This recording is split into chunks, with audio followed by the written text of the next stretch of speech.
¿Alguna vez has sentido que eres demasiado pequeño o que nadie cree en ti? Pues esta es la historia de un muchacho que empezó cuidando ovejas en Belén y terminó siendo rey de toda una nación. ¿Cómo pasó de estar solo en los campos a vencer gigantes y gobernar a Israel? Quédate, porque lo que vas a descubrir puede cambiar tu forma de ver la vida. David era el hijo menor de Isaí, un hombre de Belén de la tribu de Judá. Tenía 7 hermanos mayores, y mientras ellos estaban en la guerra, David cuidaba ovejas. Humanamente parecía el menos importante, pero Dios ya tenía un plan. Aquí hay algo clave para tu vida diaria: no importa lo pequeño que te sientas, si Dios está contigo, Él puede levantarte en el momento menos esperado. El profeta Samuel fue enviado a ungir al nuevo rey. Samuel pensó que el elegido sería Eliab, el hermano mayor de David, porque era alto y fuerte. Pero Dios le dijo algo que hasta hoy sigue siendo una lección vital: el hombre mira lo que está delante de sus ojos, pero Dios mira el corazón. ¿Te das cuenta? Las apariencias engañan, pero lo que Dios valora es lo que tienes dentro. ¿Y qué pasaría si hoy Dios buscara a alguien con un corazón correcto? Te encontraría a ti. Isaí presentó a todos sus hijos, menos a David. Y cuando finalmente lo trajeron, Dios le dijo a Samuel: levántate y úñelo, porque este es. El olvidado de la familia terminó siendo el escogido de Dios. Esto nos enseña que aunque otros no te vean, Dios nunca te ignora. David, además de ser pastor, era músico. Tocaba el arpa con tanta unción que cuando el rey Saúl era atormentado por un espíritu malo, al escuchar a David sentía paz. Imagina eso, un simple muchacho trayendo calma a un rey. Aquí hay otra lección práctica: tus talentos, aunque parezcan pequeños, pueden convertirse en la llave que abra puertas enormes. ¿Y te imaginas qué pasó cuando este joven, con su arpa y su fe, se encontró cara a cara con el gigante Goliat? Eso lo veremos en la siguiente parte. Saúl estaba atormentado y necesitaba alivio. Sus siervos le recomendaron a un joven de Belén llamado David, hijo de Isaí. No solo sabía tocar el arpa, también era valiente, prudente y, lo más importante, el Señor estaba con él. Cada vez que David tocaba, la presencia de Dios traía paz y Saúl encontraba descanso. Esto nos recuerda que no se trata solo del talento, sino de quién está contigo cuando lo usas. ¿Qué pasaría si descubrieras que lo que parece tu habilidad más pequeña puede ser la llave para abrir puertas gigantes en tu vida? Pero la verdadera prueba de David aún estaba por llegar. Los filisteos se levantaron contra Israel, y entre ellos había un guerrero temido por todos, Goliat. Medía casi 3 metros, llevaba armadura pesada y cada día desafiaba a los israelitas a un duelo. Su voz resonaba como un eco de intimidación: elijan a un hombre que pelee conmigo. Durante 40 días nadie se atrevió a enfrentarlo. Saúl y todo el ejército estaban paralizados por el miedo. Aquí hay una aplicación práctica: muchas veces los gigantes en nuestra vida no duran un día, sino que se levantan por semanas, repitiéndonos mentiras hasta que creemos que no podemos vencerlos. David, enviado por su padre para llevar comida a sus hermanos, escuchó las burlas de Goliat. Mientras todos huían, él preguntó: ¿por qué nadie lo enfrenta? A veces, lo que revela tu propósito es precisamente lo que todos los demás temen enfrentar. Saúl dudaba de él. ¿Cómo un pastorcito podría derrotar a un guerrero gigante? Pero David le recordó: Dios me libró de leones y osos, y me librará también de este filisteo. Aquí hay otra lección: tu entrenamiento no está en los palacios, está en los campos de la vida diaria. Cada victoria oculta en lo secreto te prepara para tu batalla pública. Saúl quiso darle su armadura, pero David la rechazó. No podía pelear con algo que no era suyo. ¿Qué nos enseña esto? Que nunca vencerás a tu gigante con la copia de la estrategia de otro. Tu victoria está en usar lo que Dios ya puso en tus manos. David tomó su cayado, 5 piedras lisas y su honda. Cuando Goliat lo vio, lo despreció por ser joven. Pero David declaró: Tú vienes contra mí con espada, lanza y jabalina, pero yo vengo contra ti en el nombre del Señor de los ejércitos. ¿Te das cuenta de la diferencia? Goliat confiaba en sus armas. David confiaba en Dios. Y ahí está el secreto: lo que parece débil a los ojos humanos es invencible cuando está en manos de Dios. David lanzó una piedra, y el gigante cayó de bruces al suelo. Luego tomó la espada de Goliat y lo decapitó. Al ver a su campeón muerto, los filisteos huyeron y los israelitas cobraron ánimo para vencer. ¿Sabes qué significa esto para ti? Que cuando derribas a tu gigante, no solo ganas tú, inspiras a muchos otros a levantarse también. Pero aquí hay algo más. ¿Qué pasó después de esta victoria? ¿Cómo reaccionó Saúl al ver a David con la cabeza del gigante en la mano? Esa respuesta nos revela el inicio de una nueva etapa en la vida de David, y es allí donde comienza otra de las pruebas más duras que enfrentó. Después de la victoria sobre Goliat, David no volvió más a la casa de su padre. Saúl lo tomó a su servicio, y rápidamente se ganó el favor de todos. Era valiente en batalla, prudente en sus palabras y además sabía traer paz con su música. En medio de la corte, David tocaba el arpa y el espíritu maligno se apartaba de Saúl. Y no solo eso, allí nació una de las amistades más hermosas de toda la Biblia, la de David y Jonatán, el hijo de Saúl. Jonatán lo amó como a su propia alma, le entregó su manto, su espada y su arco como símbolo de su pacto. Esto nos recuerda algo vital: las verdaderas amistades son aquellas que nos impulsan hacia nuestro destino, no las que nos detienen. Pero con la admiración del pueblo también llegaron los celos. Mientras las mujeres cantaban, Saúl mató a sus 1000 y David a sus 10.000, el corazón del rey se llenó de envidia. Desde aquel día, Saúl no miró con buenos ojos a David. Y aquí hay una lección práctica: no todos se alegrarán de tus victorias, incluso algunos cercanos sentirán celos cuando Dios te levante. Saúl intentó matar a David lanzándole una lanza, pero David lo esquivó.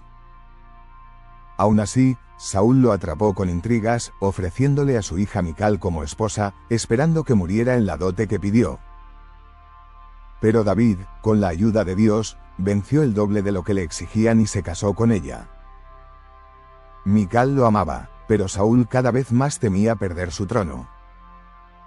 A pesar de los ataques, David seguía saliendo a las batallas y ganando victorias, porque el Señor estaba con él. El pueblo lo amaba, y hasta sus propios enemigos lo respetaban. Aquí hay algo profundo: cuando Dios respalda tu vida, ninguna conspiración podrá apagar lo que Él ha encendido. Los celos de Saúl llegaron tan lejos que David tuvo que huir para salvar su vida. Y en medio de esa huida ocurrió una de las escenas más conmovedoras: la despedida con su amigo Jonatán. Ambos lloraron, pero Jonatán le aseguró: El Señor esté entre tú y yo, y entre tu descendencia y la mía para siempre. Esa promesa nos enseña que la amistad verdadera permanece aún en los momentos más oscuros. David huyó al desierto, y poco a poco se le unieron hombres que también estaban heridos, endeudados y amargados. Un grupo de 400 personas quebrantadas se transformaron en su ejército. Dios suele levantar lo débil y lo despreciado para mostrar su poder. Pero aquí viene lo sorprendente: 2 veces David tuvo en sus manos la oportunidad de matar a Saúl. Una de ellas, en una cueva, mientras el rey dormía. En lugar de quitarle la vida, cortó un pedazo de su manto para mostrarle después que no quería hacerle daño. Esa decisión revela una verdad que puede cambiar tu vida. El carácter se prueba no cuando puedes derrotar a tu enemigo, sino cuando eliges honrar a Dios por encima de tu propio deseo. ¿Y qué pasó después de que David le mostró ese pedazo de manto a Saúl? Lo que sucedió en ese momento revela el corazón quebrantado de un rey celoso y el corazón íntegro de un joven que solo quería agradar a Dios, y esa parte la veremos en la siguiente sección. En una segunda oportunidad, David volvió a tener en sus manos la vida de Saúl. Mientras éste dormía en el campamento, David entró con su sobrino Abisai. Abisai quería matarlo en ese mismo instante, pero David lo detuvo. No extiendas tu mano contra el ungido del Señor. En lugar de quitarle la vida, tomaron la lanza y la vasija de agua de Saúl como prueba de que nuevamente habían podido matarlo, pero no lo hicieron. Aquí hay algo poderoso. La verdadera grandeza no siempre está en lo que puedes hacer, sino en lo que eliges no hacer. ¿Cuántas veces en tu vida has tenido la oportunidad de vengarte o de devolver mal por mal, pero sentiste que Dios te pedía actuar diferente? David se alejó del campamento y llamó a Abner, el comandante del ejército de Saúl, para mostrarle la lanza y la vasija. Era una lección pública. David no buscaba destruir a Saúl, sino demostrar que su confianza estaba en Dios. Durante su huida, David y sus hombres vivían en desiertos y ciudades apartadas.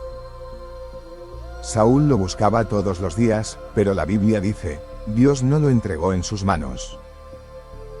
Eso nos recuerda que cuando la mano de Dios está sobre ti, aunque te persigan, no podrán tocar tu destino. Un episodio especial en esta etapa fue el encuentro con Abigail, la esposa de Nabal. Nabal había insultado a David negándole provisiones, y David, enfurecido, planeaba vengarse.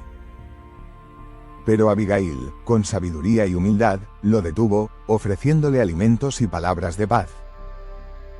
David reconoció que Dios la había enviado para librarlo de derramar sangre innecesariamente.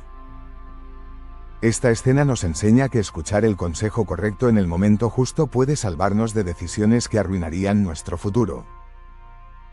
Después de la muerte de Nabal, David tomó a Abigail como esposa. No solo ganó una compañera sabia, sino también un ejemplo de cómo Dios coloca personas clave en nuestro camino para corregirnos y guiarnos. Al ver que Saúl no cesaba en perseguirlo, David tomó una decisión inesperada: refugiarse entre los filisteos, enemigos de Israel.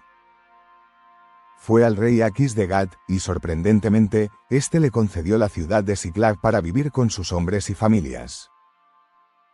Aunque habitaba bajo la protección de un rey extranjero, su corazón seguía leal a Israel y a Dios. Desde Siclag, David realizaba incursiones estratégicas contra los enemigos del pueblo de Dios, fortaleciendo su posición y ganando experiencia militar. Era un tiempo de aparente exilio, pero en realidad era un entrenamiento para lo que vendría. Aquí hay otra lección para tu vida: a veces, Dios permite que pases temporadas en lugares que parecen contrarios a tu llamado. No para alejarte de tu propósito, sino para prepararte con recursos, disciplina y experiencias que más adelante serán esenciales. Pero hay una pregunta que abre el siguiente capítulo: ¿qué sucedió cuando los filisteos marcharon a la guerra contra Israel? ¿De qué lado estaría David, y cómo Dios usaría esa situación para seguir cumpliendo su plan? Eso lo veremos en la próxima parte. Los filisteos confiaban en David porque pensaban que ya era enemigo de Israel. El rey Aquis incluso quería que marchara con ellos a la batalla. Pero los príncipes filisteos desconfiaban, temían que David se volviera contra ellos en pleno combate. Por eso, aunque Aquis lo defendió, David y sus hombres fueron enviados de regreso a Siclag. Y allí ocurrió una de las pruebas más duras.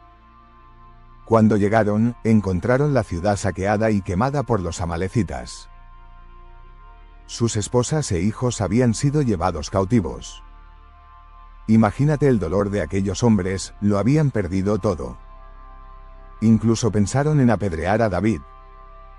Pero en ese momento, la Biblia dice que David se fortaleció en el Señor su Dios. Aquí hay una enseñanza vital: cuando todo parece perdido y las fuerzas humanas fallan, solo la presencia de Dios puede levantarte de nuevo. David buscó al Señor y recibió la orden de perseguir a los amalecitas. Con fe y valentía, él y sus hombres los alcanzaron, derrotaron y recuperaron absolutamente todo: esposas, hijos, bienes. Nada faltó. Esto nos muestra que lo que el enemigo roba, Dios tiene el poder de restaurarlo por completo. Mientras tanto, en otra batalla, Saúl y sus hijos, incluyendo a Jonatán, enfrentaron a los filisteos en el monte Gilboa. Allí Saúl fue herido de muerte. Temiendo caer en manos de sus enemigos, se arrojó sobre su espada. Ese día murieron el rey de Israel, sus hijos y sus hombres más cercanos. Una historia trágica que nos enseña lo destructivo que puede ser apartarse de la presencia de Dios. Cuando David recibió la noticia, no celebró la caída de su enemigo. Al contrario, lloró profundamente.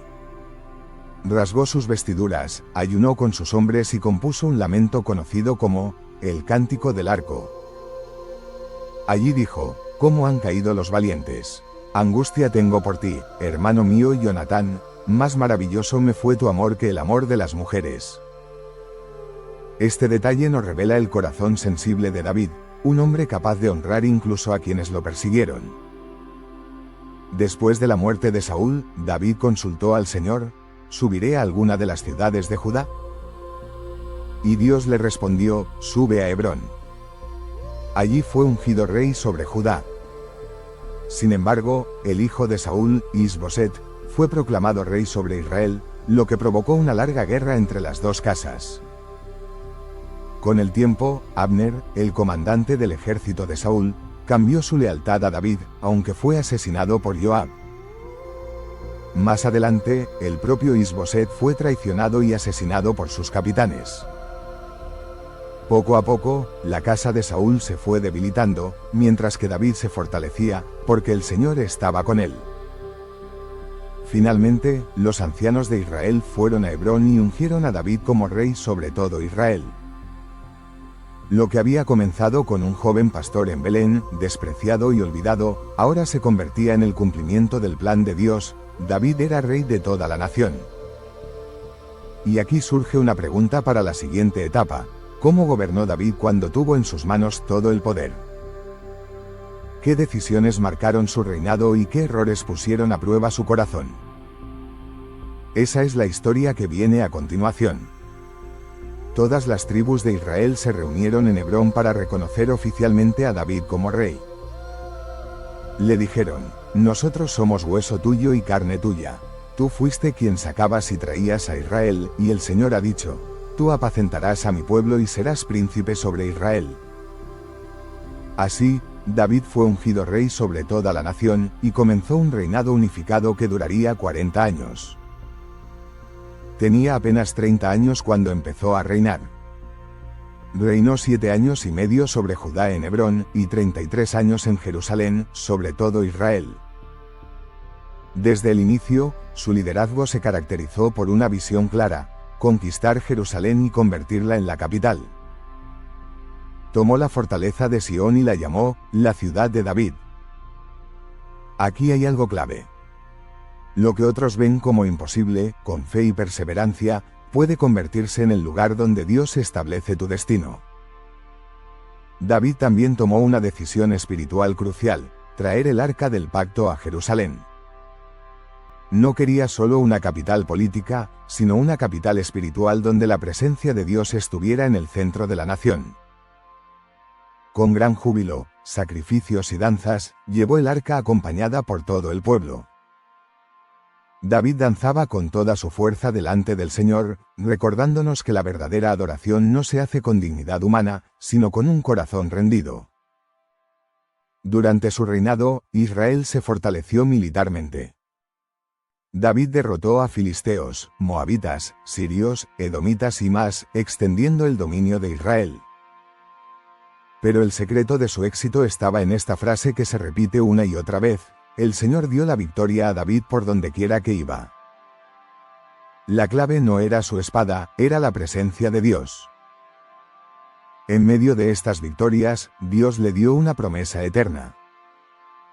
A través del profeta Natán, el Señor le dijo: levantaré de tu linaje a quien afirmará su reino, él edificará casa a mi nombre, y yo afirmaré para siempre el trono de su reino. Era una profecía que iba más allá de Salomón, apuntaba al Mesías, Jesucristo, descendiente de David. David también mostró misericordia. Buscó a alguien de la casa de Saúl para hacerle bien por amor a Jonatán. Encontró a Mefiboset, un hombre lisiado de los pies, y lo sentó a su mesa como a uno de sus propios hijos. Esta escena nos enseña la gracia de Dios. Aunque estemos quebrantados, Él nos restaura y nos da un lugar en su mesa. Sin embargo, la vida de David no fue perfecta. En medio de sus logros surgieron errores graves.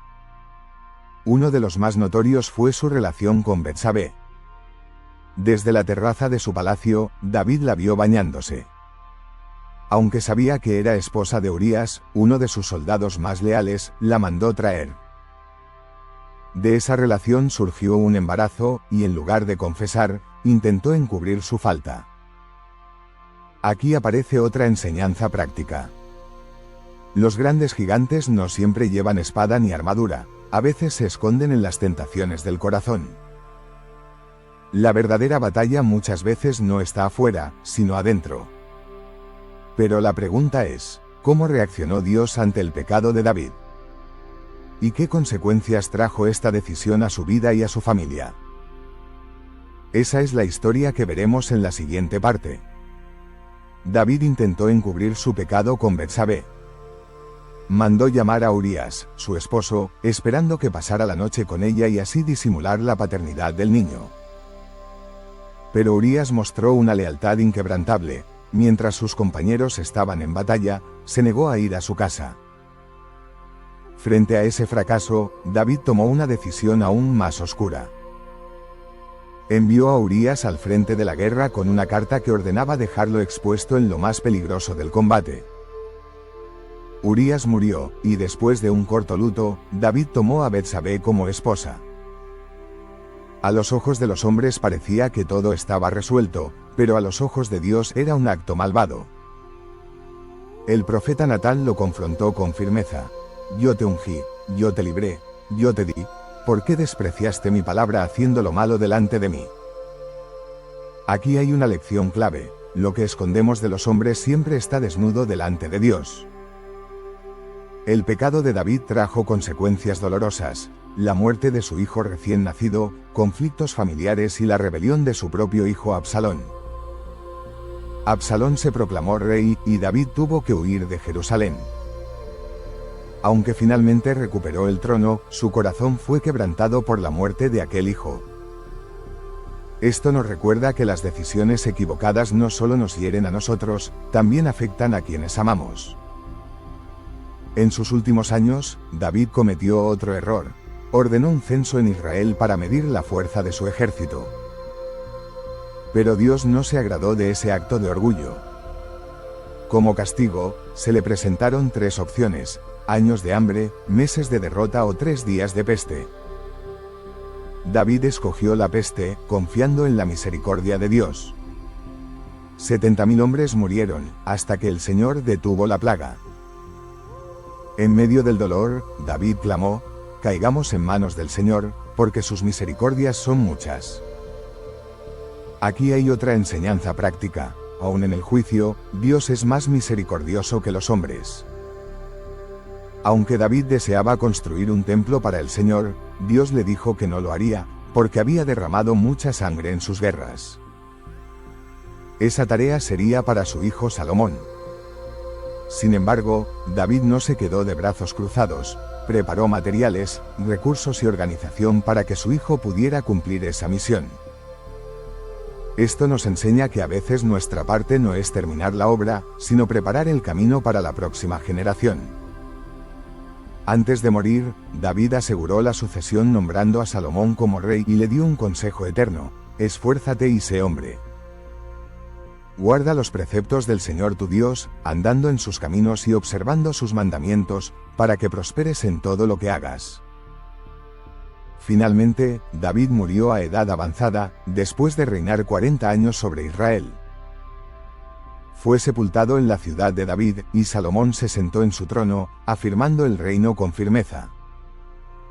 La vida de David es una mezcla de victorias gloriosas y errores dolorosos, pero en todo ello resalta una verdad: era un hombre conforme al corazón de Dios. No porque fuera perfecto, sino porque sabía arrepentirse y volver a la presencia del Señor. El legado de David es uno de los más significativos y duraderos en toda la historia de Israel. Fue él quien unificó la nación, estableció Jerusalén como su capital y compuso salmos que hasta hoy siguen guiando la adoración de millones. Preparó los materiales para el futuro templo y, sobre todo, dejó un linaje del cual vendría el Mesías, nuestro Señor Jesucristo. Su vida no fue la de un hombre perfecto, pero sí la de alguien que conoció la grandeza del arrepentimiento y la fuerza de un liderazgo valiente. Esa es la verdadera herencia de David. Mostrarnos que un corazón que busca a Dios puede transformar no solo su propia historia, sino la de generaciones enteras. ¿Y qué significa eso para ti y para mí hoy? Que no importa lo que hayas hecho ni lo que estés viviendo. Cuando decides volver a Dios con sinceridad, Él puede escribir un legado a través de tu vida que trascienda el tiempo. Por eso te invito a unirte a esta comunidad de fe y espiritualidad. Aquí exploramos juntos las profundidades de la palabra y descubrimos cómo estas antiguas historias siguen siendo faros de guía y consuelo en medio de nuestra vida moderna. Suscríbete al canal para no perderte los próximos videos, porque todavía hay muchos misterios de la fe que vamos a descubrir juntos. Déjame en los comentarios cómo esta historia tocó tu corazón, y comparte este vídeo con alguien que necesite recordar que Dios siempre puede levantar algo nuevo, aún de nuestras caídas. Si llegaste hasta aquí, toca el enlace de la biografía o en el primer comentario fijado si quieres crecer tu comunión con Dios y guiar a tus hijos a que también puedan hacerlo. Esto apenas es el inicio de lo que Dios tiene preparado para ti. Nos vemos en un nuevo vídeo. Que el Señor te bendiga y que su palabra sea la luz que guíe tu camino.